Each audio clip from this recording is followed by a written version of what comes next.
months into forever, made her smile, though it wasn't an entirely happy smile. Home was complicated, that was for sure. Well, home would be a little less complicated now than it had been, maybe. She had her own place, and the keys were waiting for her.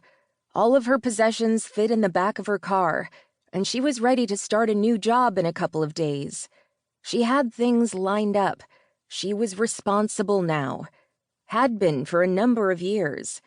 And she'd been too cowardly to get in touch with her family and let them know that she was doing better. So maybe she wasn't totally responsible. She tried not to dwell on that as the road carried her through the main part of town and back out again, out into a densely wooded stretch of highway with long, direct gravel driveways. One of those long gravel driveways would be hers. Well, hers and a couple of other people's. There were typically several homes back up one of those roads.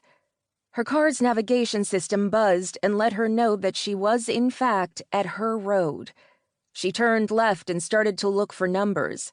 Every few trees, there was a sign posted, and Vanessa kept watch for the 4-digit number that marked her new home.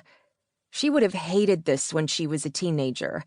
She'd hated where she lived already, and a road like this, that took her out farther away from the nearest large town, that was several miles out of Gold Valley, and over all this dirt and gravel, would have mortally wounded and offended her.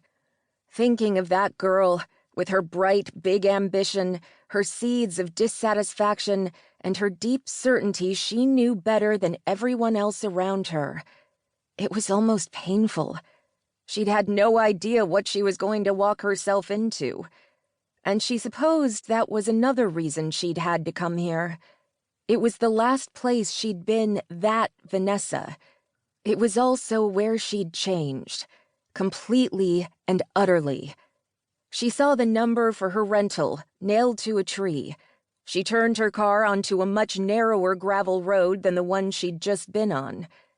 The house at the end of the drive was small, humble, with white siding that was peeling in places, a shingled roof and a covered porch with a few hanging flower pots. She wondered if Ellie Bell, her contact in Gold Valley, was responsible for the flowers. She doubted it was the landlord's work, given the state of the paint. Rustic was a generous description, both for the landscape and the house itself. She got out and looked around, the pine trees that towered overhead seeming to swallow her whole as she stood there, feeling increasingly smaller, as if her place in the universe had shrunk significantly. She didn't mind the feeling. She grabbed her shoulder bag from the car and began to walk up the porch steps, one of the pieces of wood creaking beneath her feet. It was such a lovely little place, and would make a welcome change to the apartment she'd called home for the past few years. Quiet.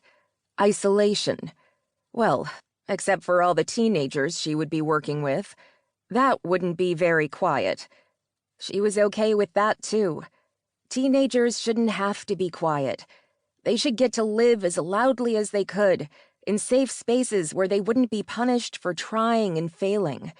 Of course, they needed boundaries, too. She did know that.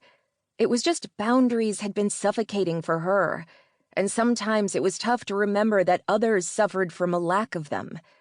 She heard the sound of tires on gravel, and she turned just in time to see a mint-green SUV headed up the roadway. She frowned. There was a blonde woman in the car, looking harried. She parked behind Vanessa's car and got out. "Hi," Vanessa said hesitantly. "Vanessa?" the woman asked. She moved to the back of the car and opened the door. A little blonde girl hopped out, her hair bouncing with each movement. The tiny child gave Vanessa a momentary feeling of discomfort. "I'm Ellie," she said, walking forward and extending her hand. "Oh," Vanessa said. "It's nice to meet you." "I'm Amelia." The little girl spun in a circle as she announced her name. "Hi, Amelia," Vanessa said, not sure what to do with her hands. "I didn't make it up here earlier to put the key out for you," Ellie said. "I'm really sorry. I was hoping to beat you here, but I had drama with Amelia's..."